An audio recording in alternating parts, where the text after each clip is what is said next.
तो बाह्य वैद्युत क्षेत्र में वैद्युत द्विध्रुव पर स्थितिज ऊर्जा का फॉर्मूला किस प्रकार निकालते हैं, आइए देखते हैं। बहुत ही आसान तरीके से, थोड़ा थ्योरेटिकल पोर्शन था, मैंने बोर्ड पर मेंशन कर दिया है, आइए समझते हैं धीरे धीरे। देखो, पहले वैद्युत स्थितिज ऊर्जा होती क्या है इसे समझते हैं। तो किसी बाह्य वैद्युत क्षेत्र में वैद्युत द्विध्रुव की स्थितिज ऊर्जा, यानी किसी बाह्य वैद्युत क्षेत्र में वैद्युत द्विध्रुव की स्थितिज ऊर्जा उस कार्य के बराबर होती है जो उसे अनंत से वैद्युत क्षेत्र के भीतर तक लाने में करना पड़ता है। यानी हम किसी वैद्युत द्विध्रुव को अनंत से वैद्युत क्षेत्र के भीतर तक लेके आएंगे तो जो कार्य करना पड़ेगा वही क्या है, उसकी वैद्युत स्थितिज ऊर्जा होती है। यानी जो कार्य है वो वैद्युत स्थितिज ऊर्जा के रूप में संचित हो जाता है, स्टोर हो जाता है। ठीक है बच्चों, तो उसी को हम वैद्युत स्थितिज ऊर्जा कहते हैं। आइए इसके लिए व्यंजक निकालते हैं। कैसे निकालेंगे बच्चों, तो मान लेते हैं माना किसी वैद्युत द्विध्रुव को अनंत से वैद्युत क्षेत्र के भीतर, माना किसी वैद्युत द्विध्रुव को अनंत से, इनफाइनाइट से, कहीं अनंत दूरी से, अनंत से वैद्युत क्षेत्र के भीतर, यानी यहां अंदर, ये वैद्युत क्षेत्र है, वैद्युत क्षेत्र के भीतर इस प्रकार लाया जाता है कि वैद्युत द्विध्रुव आघूर्ण की, कि इसके वैद्युत द्विध्रुव आघूर्ण की दिशा वैद्युत क्षेत्र की दिशा में रहे। यानी कहने का मतलब ये हमारा वैद्युत द्विध्रुव है। ठीक है, अब वैद्युत द्विध्रुव को अनंत से वैद्युत क्षेत्र के भीतर इस प्रकार लाते हैं कि इसके द्विध्रुव आघूर्ण, इसका जो द्विध्रुव आघूर्ण होता है ना P,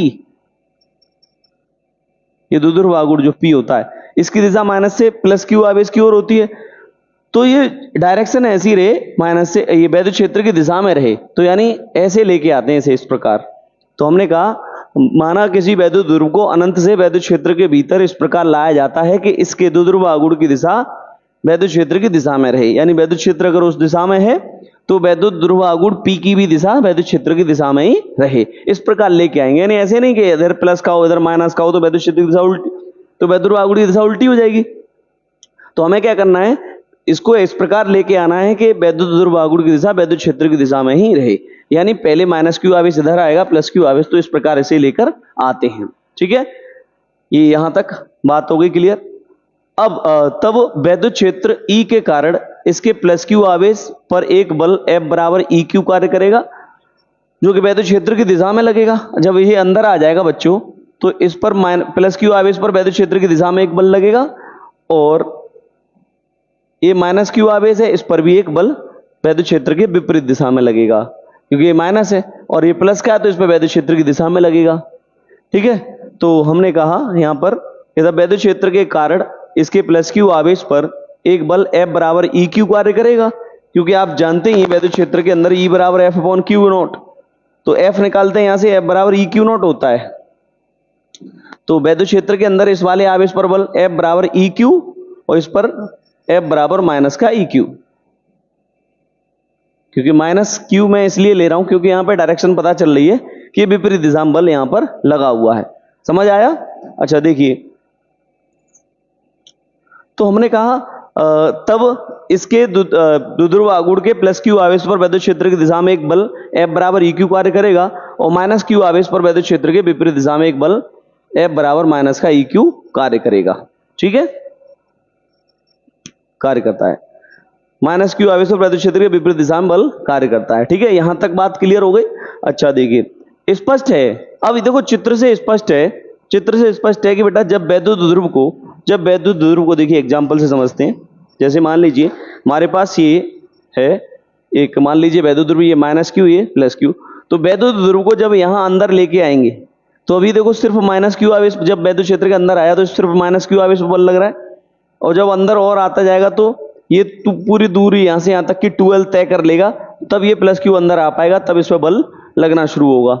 तो जब अंदर आ जाएगा तो इस पे इधर बल लगना शुरू हो जाएगा, इस पे तो लग ही रहा था, और जब जैसे ही माइनस प्लस क्यू अंदर आ जाएगा तो इस पे उधर साइड में विपरीत दिशा वैद्युत क्षेत्र की दिशा में बल कार्य करने लग जाएगा।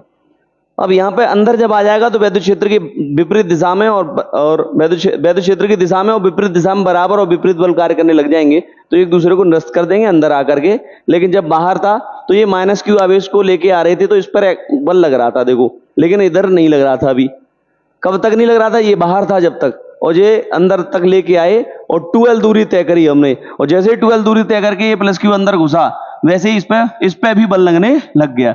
यानी हमें यह समझ में आ रहा है चित्र से कि माइनस क्यू आवेश को जब पूरे वैद्युत ध्रुव को जब अंदर लेके आते तो माइनस क्यू आवेश पर कुछ अतिरिक्त कार्य, माइनस क्यू आवेश पर अतिरिक्त कुछ कार्य करना होता है। माइनस क्यू आवेश को जब अंदर आता है ये, तो इसमें अतिरिक्त कार्य करना होता है, क्योंकि ये इसको अतिरिक्त दूरी 12 तय करनी होती है। तो आइए देखते हैं। स्पष्ट है कि माइनस क्यू आवेश को प्लस क्यू आवेश से 12 दूरी अधिक तय करनी पड़ती है। भाई ये तो यहीं तक है और ये 12 दूरी अधिक एक्स्ट्रा तय करके आया है। तो अतः माइनस क्यू आवेश पर वैद्युत क्षेत्र द्वारा अधिक कार्य होगा, यानी माइनस क्यू आवेश पर वैद्युत क्षेत्र द्वारा अधिक कार्य होगा। तब आइए कार्य निकाल लेते हैं बच्चों। तो कार्य बराबर तब कार्य बराबर होता है बेटा बल गुणा विस्थापन। कार्य बराबर क्या होता है? बल गुणा विस्थापन। बल गुणा विस्थापन। अब देखो बेटा, कार्य बराबर बल गुणा विस्थापन, तो बल कितना है आपका F इंटू विस्थापन कितना हो रहा है 12 दूरी अधिक तय की गई। अच्छा F किस पे लगा? ये माइनस क्यू पर जो बल लग रहा है वो, तो F की जगह पे माइनस का E इंटू क्यू आ जाएगा और ये 12 लिखा है बच्चों। बोलो, यानी जो माइनस क्यू पर जो एक्स्ट्रा बल लग रहा था वो माइनस ई क्यू कार्य कर रहा था और 12 ये है ये। अच्छा Q इंटू 12 किसके बराबर होता है बच्चों? P के बराबर होता है, चूंकि P बराबर होता है Q इंटू 12। तो इसकी जगह पे P ले सकते हैं कि नहीं? तो यहां P ले लेंगे तो माइनस का P इंटू ई। ठीक है, ये जो है क्या निकल के आ गया? कार्य। क्या निकल के आ गया? कार्य निकल के आ गया बच्चों। ये कार्य आ गया आपका W बराबर माइनस का P इंटू ई। अब यही कार्य निकाय में, यानी इसमें वैद्युत स्थितिज ऊर्जा के रूप में संचित हो जाता है। तो यही कार्य क्या है? निकाय में स्थितिज ऊर्जा के रूप में संचित हो जाता है। तो लिख देंगे यही कार्य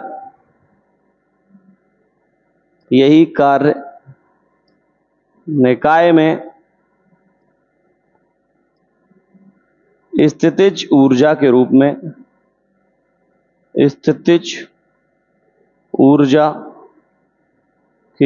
में संचित हो जाता है। क्या हो जाता है बच्चों? संचित हो जाता है। संचित हो जाता है। तब इस W को हम तब W बराबर U0 लिख सकते हैं। अब इसको क्यों? क्योंकि अभी ये 0 अंश पर है, यानी कि एंगल नहीं बना रहा कोई, तो मैं इसे U0 मान ले रहा हूं अभी फिलहाल। ठीक है, तो U0 तब दो U0 बराबर हो जाएगा माइनस का P इंटू ई। ठीक है, ये आ गया वैद्युत स्थितिज ऊर्जा का व्यंजक। लेकिन कब ये जब स्थायी संतुलन में है, जब ये क्या है? संतुलन की अवस्था में, जब या कहें ये क्या है? जब 0 अंश के कोण पर रखा है। ठीक है, यदि जब ये 0 यानी वैद्युत क्षेत्र की दिशा के साथ में कोई कोण नहीं बना रहा, तब ये ऊर्जा हो गई आपकी U0। यदि वैद्युत द्विध्रुव को थीटा कोण घुमा दें,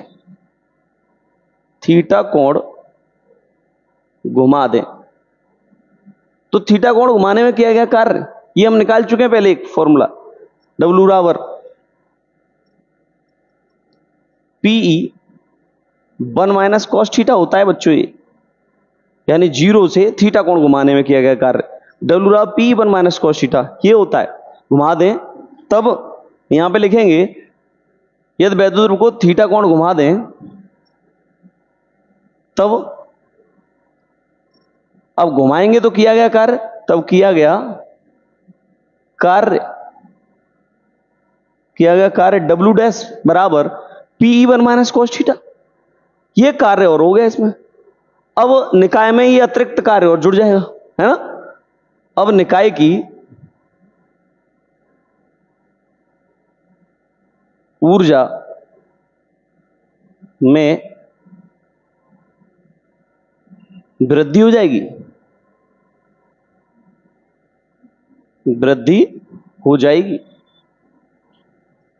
बोलो, तब जो ऊर्जा होगी, तब ऊर्जा U थीटा बराबर थीटा कोण घुमाने पर पहले क्या आती? U0 प्लस ये कार्य और हो गया डब्ल्यू डैश, बोलो। तो हम ये कह सकते हैं यू थीटा बराबर यू जीरो की वैल्यू थी माइनस का पी इंटू ई, माइनस का P into E plus W dash आपने निकाला पी इंटू ई 1 माइनस कॉस थीटा। इसे तो सॉल्व कर लो थोड़ा सा।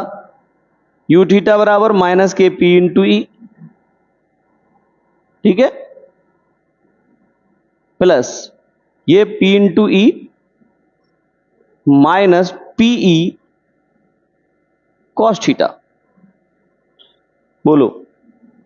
अब देखो ये माइनस का पीई और ये इससे कट जाएगा, तो जो आपका ये बन के आया बच्चों फॉर्मूला क्या बना, यहां से बनेगा आपका यू थीटा बराबर माइनस का पीई कॉस थीटा। और यही क्या है बेटा, यही आपका वैद्युत स्थितिज ऊर्जा के लिए व्यंजक है, यू थीटा बराबर